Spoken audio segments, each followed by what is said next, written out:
Hello সকলকে, অনেকে অনেক কোয়ারি করেছো, সেই আনসারগুলো আজকে দিতে এসেছি। শর্ট ভিডিওর মাধ্যমে যেহেতু দেবো, তাই জন্য একটা শর্ট ভিডিওতে হয়তো হবে না, তাই পরবর্তী শর্ট ভিডিওটা অবশ্যই দেখবে। তোমরা সাথে থাকো এইভাবেই, আর কমেন্ট করো, তোমাদের কোয়ারিগুলো আমাকে বলো, আমি অবশ্যই আনসার দেবো। তো প্রথমে যেটা আমি বলবো যে তোমরা জানতে চেয়েছো যে সব থেকে বেস্ট প্র্যাকটিস সেট কোনটা।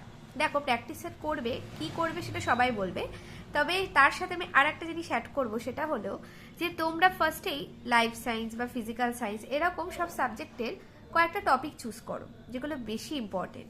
ধরো কালকের জন্য আমি বললাম সালোক সংশ্লেষ, আর ভৌতবিজ্ঞান থেকে ধরো তোমার জৈব রসায়ন। ভালো করে পড়ে নাও, পড়ে নেওয়ার পর একটা নির্দিষ্ট টাইম রাখো, চ্যাপ্টার ওয়াইজ এই দুটো টপিকের এবার কি কোয়েশ্চেন আছে সেইগুলো সলভ করো। আগে পড়ো, তারপর সলভ করো। যেমন ধরো তপতি পাবলিশার্সের যদি তোমরা বইটা দেখো, সেখানে কিন্তু চ্যাপ্টার ওয়াইজ রয়েছে। জাস্ট ফর এক্সাম্পল আমি এই পাবলিশার্সের নাম নিলাম, ঠিক আছে? আচ্ছা, তারপর তোমাদের এটা হয়ে গেল, এবার চেক করো। চেক করতে করতে দেখবে কিছু কোয়েশ্চেন তোমাদের নতুন লাগবে, যেগুলো তোমরা জানো না, তখনই কিন্তু সলভ করে নাও। তখন দেখে নাও যে ওটার আনসারটা কি, নোট ডাউন করো, এইভাবে পড়ো, তাহলে কিন্তু সেটা খুব ফ্রুটফুল হবে, ঠিক আছে? আচ্ছা, আর একটা তোমাদের বলবো, এই যে পূজার এএনএম জিএনএম, এটাও আমি তপতিটাও দেখাতাম, কিন্তু ওটা এই মুহূর্তে এখন আমি একটু খুঁজে পেলাম না, তাই তোমাদেরকে পূজারটা খুঁজে পেলাম, এটা দেখিয়ে দিলাম। এটাও খুব ভালো। এটা কখন করবে? যখন তোমার প্রত্যেকটা সাবজেক্টের টপিক রেডি হয়ে যাবে, তুমি রেডি, ফুললি রেডি, তখন তুমি এই সেটটা করবে। কেন? কারণ এখানে কিন্তু 30টা প্র্যাকটিস সেট রয়েছে। এই বছরের আমার এডিশনটা নয়, এটা যেহেতু 2 বছর আগের, সেই অনুযায়ী আমি বললাম 30টা প্র্যাকটিস সেট রয়েছে, সব কিছু মিলিয়ে 115 নম্বরের কোয়েশ্চেনের উপর সেটগুলো রয়েছে। তাহলে এটা তোমাদের সুবিধা হবে। তখন আমি একটা প্র্যাকটিস সেট কিনে নিয়ে চলে এলাম, করতে শুরু করে দিলাম, এইভাবে কখনোই করবে না। আমি যেভাবে বললাম সেইভাবে করো, দেখো অনেক হেল্প হবে, ঠিক আছে? কারণ তুমি সব হয়তো পড়োনি, দিয়ে তুমি একটা বই নিয়ে বসে গেলে, তা করলে কিন্তু হবে না, ঠিক আছে? কারণ তাহলে কি হবে, যে যখন তুমি 115 নম্বরের কোশ্চেন সলভ করতে বসবে, দেখা গেল তুমি 30টা পারলে না, তখন তোমার কি হবে? তাহলে আমার দ্বারা হয়তো হবে না। যেটা অনেকেই তোমরা কমেন্ট করেছো যে দিদি খুব ভয় লাগছে, কি হবে, আদৌ কি পাবো? পড়তে বসে ভাবছি। পজিটিভ ভাবো, 75টা দিন আছে প্রায়, কাজে লাগাও, ঠিক আছে? আমি এইভাবেই তোমাদেরকে কিছু কিছু টপিক, দেখবে আমার ভিডিও দেওয়া আছে, লিঙ্কগুলো দিয়ে দিই, আরও কিছু ভিডিও দেবো। আমার আসলে সময় হয়ে ওঠে না বলে আমি এতটা করে উঠতে পারি না, কারণ আমি তো নিজেও কিছুজনকে পড়াই, তাদেরকেও তো ফুললি আমাকে গাইড করতে হয়, তার পাশাপাশি তোমাদেরকে যতটা ডেটা দেওয়া যায়। এবার এই শর্ট ভিডিওতেই তোমাদেরকে আরও একটা কথা বলে দিই, শর্ট আর হলো না, অনেকটা লেন্দি হয়ে গেল। সেখানে হলো, তোমরা অনেকেই জানতে চেয়েছো আমি কোন এনটিএসএ ট্রেনিং করি। আমার এনটিএস এর নাম হলো বিদ্যাসাগর স্টেট জেনারেল হসপিটাল। এবার অনেকেই কমেন্ট করো, কিছু কিছু কোয়েশ্চেনের আনসার আমি কমেন্টে দিতে পারি না, একটা কারণ কি, ওই একটা ছোট্ট ওয়ার্ডে আনসারটা দেওয়া যাবে না। তাই তোমরা আমাকে অনেকেই জিজ্ঞেস করেছো দিদি তোমার কত র্যাঙ্ক, কেউ জিজ্ঞেস করেছো আমি কি মানে জেনারেল হিসেবে পেয়েছি। আগে বলে দিই, হ্যাঁ আমি জেনারেল ক্যান্ডিডেট হিসেবেই পেয়েছি। টাইটেলে মানে সেই টাইটেল পে মাত যাও, হ্যাঁ। তো আমার র্যাঙ্ক হলো, আমি দ্বিতীয় বছর যখন এএনএম এর জিএনএম এর এক্সামটা হয়েছিল, সেই বছর আমি ফার্স্ট টাইম এক্সামটা দিই, তা আমার র্যাঙ্ক হয়েছিল 2612।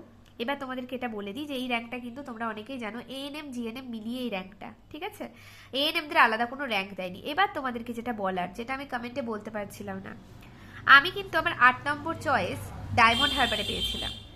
এবার আমি যদি ক্যালকুলেট করি, প্রত্যেকটা ইনস্টিটিউটে মোটামুটি 55-60টা করে সিট ছিল, কিছু কিছুতে 100টা। তাহলে আমার 8 নম্বর চয়েস আমি পেয়েছি। আমি যদি 7 নম্বর অবধি 60টা করেও ধরি মিনিমাম, তাহলে 6-7টা 42, 420, আমি ধরে নিলাম 500। তাহলে আগে 500টা সিট ফিল হয়েছে, তারপর গিয়ে কিন্তু আমি আমার 8 নম্বর চয়েস পেয়েছি। তার মানে আমি ধরে নিতে পারি আমার 550-র মধ্যে র্যাঙ্ক হয়েছে, ঠিক আছে? তাহলে এই জন্যই তোমাদেরকে আমি এটা কমেন্টে বলছিলাম না, কারণ অল ওভার যদি আমি এএনএম জিএনএম মিলিয়ে দেখি, তাহলে 2612।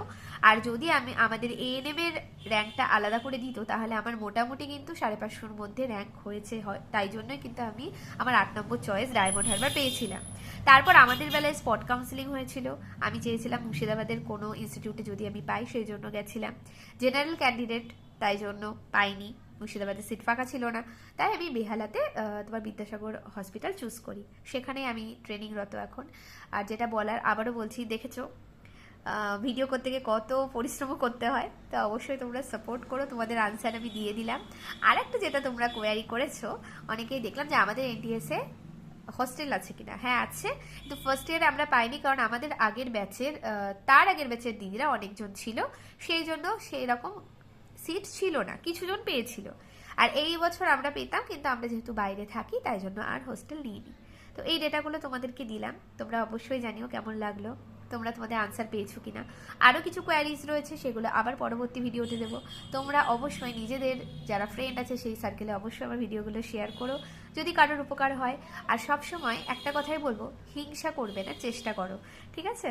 আর এই যে আমি একটা ডেটা পেয়েছি আমি কাউকে দেবো না, এই জানিস আমি একটা বইয়ের খোঁজ পেয়েছি আমি দেবো না, এই মানসিকতাগুলো কিন্তু কেউ রাখবে না। পজিটিভ ভাববে, মানুষকে হেল্প করবে, নিজে যদি কিছু জানো অন্যজনকে জানাবে, তাহলে কি হবে, শিক্ষার প্রসার হবে, ঠিক আছে? তো এটাই বলার।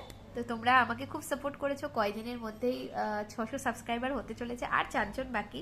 এই ভিডিওটা আপলোড করার আগে পর্যন্ত আমি দেখেছি, তা আশা করি ভিডিওটা আপলোড করার পর সেই 600টা অতিক্রম করবে।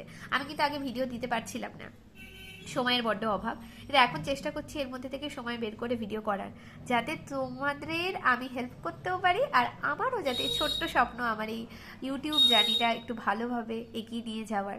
তো তোমরা আশা করি অবশ্যই পাশে থাকবে, সাথে থেকো, আবার পরবর্তী ভিডিও দেবো। টাটা।